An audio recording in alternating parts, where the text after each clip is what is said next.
There is a bee. Hey guys, welcome back. My name is Anam and this channel is to encourage and empower each other to become our best versions. Today's chat is to remind ourselves that it is okay to slow down. We don't need to hustle all the time. Personally, I don't really resonate with the word hustle, but I do realize that it's different for everybody. I read somewhere that busy does not equal success, and that resonated with me. Over the last couple of years, I had become obsessed with productivity. Either I was productive or I was not, and I was usually berating myself for not being productive. And how was I measuring my productivity? Like, how much am I working on my career related stuff or my vocation related stuff? So when I'm in university, how much time have I spent working on my assignments? How much progress have I made? Anything related to visual design, how much did I do that day? And after university, how much am I progressing in my career? Am I learning new design skills? Am I working on personal projects? Am I putting my work out there? So there was this constant internal pressure that I was exerting on myself. I was caught up in the hustle energy, which for me translated as that I need to be busy all the time. I must always be doing something because it is a competitive world and this is the path to success. God forbid that I have half an hour with nothing to do. The narrative that was going on in my head was that I should be listening to educational podcasts, I should be a prolific reader, I should be improving my design skills every day, I should be improving my drawing skills, I should be earning more money, I should be saving more money, I should have a side business, and so many more. There was always this fear of being left behind. Like, there was no acknowledgement in me of all the other stuff that I was investing my time in. Like, I was looking after my physical health, I was exercising, I was working out, I was investing in relationships, I was doing really good at my job, I was cooking, I was improving at that. No, I was caught up with the career/financial side of life. As I started focusing on my mental health, I realized that something was counterintuitive here. So I started meditating, which helped me slow down. And I also started taking an interest in cognitive health. I wanted to learn more about the human brain and how can I take better care of it. I learned that being busy all the time versus being really focused and engaged and involved in one task at a time, these two are very different effects on the human brain. If we are simultaneously doing different tasks, multiple tasks at the same time, a very different part of the brain is engaged. That part of the brain does not form deep memories. We may feel that, we are doing so much because we have accomplished so many tasks around the same time, but our brain could be bored, it could be overwhelmed. Real stimulation for our brain comes from being fully engaged in one task at a time. And this state is a gateway into the flow state. And we know that flow is very beneficial for cognitive health. Jumping from one task to another, back and forth, while also getting distracted by our mobile phones and emails, and doing this every day, is not ideal for the brain. I read this book, Maximum Brainpower, Challenging the Brain for Health and Wisdom. It says a lot in this book about our brain's health. But one that I wanted to mention is that the brain hits a bottleneck when it's forced to respond to several stimuli at once. As with computers, switching context creates overhead. Change brings stress, so the constant effort to switch tasks causes the release of cortisol and adrenaline, which, in addition to their long-term negative effects, also hamper the formation of short-term memory. The stress of multitasking overwhelms whatever value may accrue from a constant, superficial scanning of vast quantities of information. In practical terms, multitasking is nothing but a way to mess up more than one thing at a time.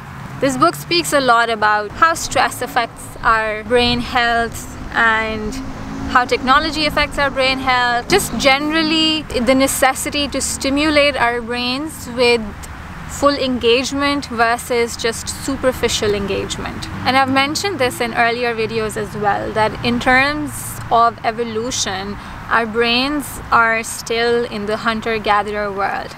Because our physical world has evolved so quickly, so rapidly, our brains have not caught up to the amount or the sheer quantity of visual and audio stimulus that is around us pretty much all the time. So our brains are absorbing a lot more information today in the modern civilization as they ever did back when we were living in the wild. And so much information can translate as stress, and sustained stress will wear out our well-being. So intentionally taking a break from this stream of information that is prevalent in modern society, to sit in peace and quiet, to relax, to contemplate, to reflect, is a necessary antidote. But this also does not mean to do nothing.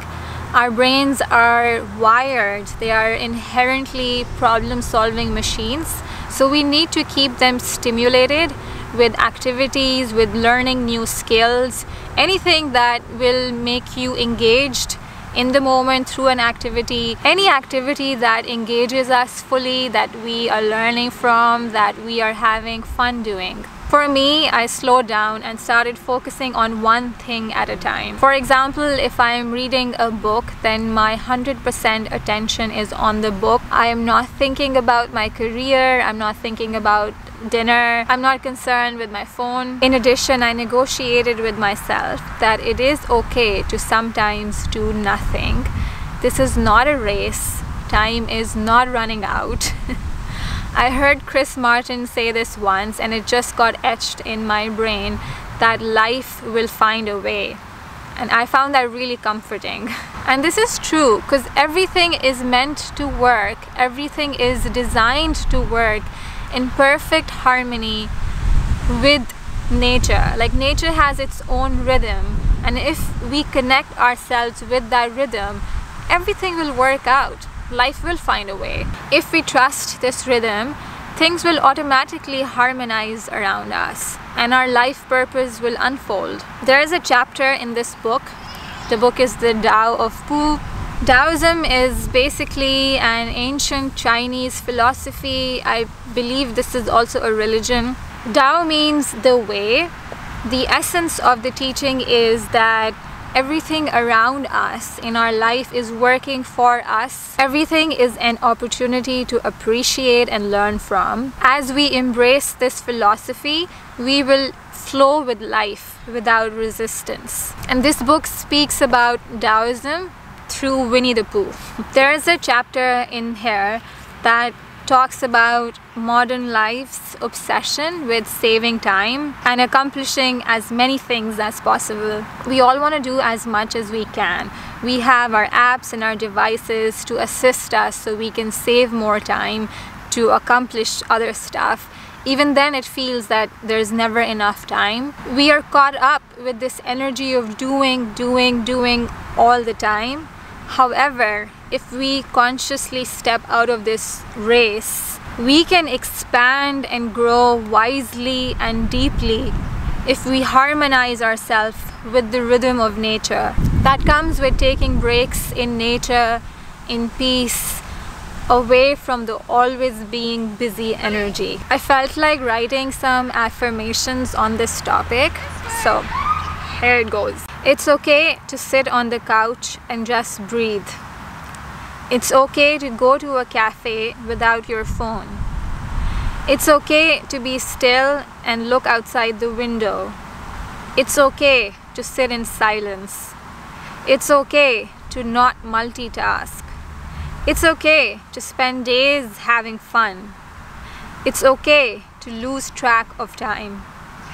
It's okay to not know what you want in life. It's okay to not have all the answers. It's okay to not have it all figured out. It's okay to be confused. It's okay to be lost. It's okay to feel you don't have it together. It's okay to be scared. It's okay to be on your own. It's okay to enjoy solitude. It's okay to not do anything. It's okay to just be. That's all, my friends. I will see you next week. Bye bye. Kids walking behind. Hi Emily. Because we played them, we like literally destroyed them. Goodbye. 2 years ago, we destroyed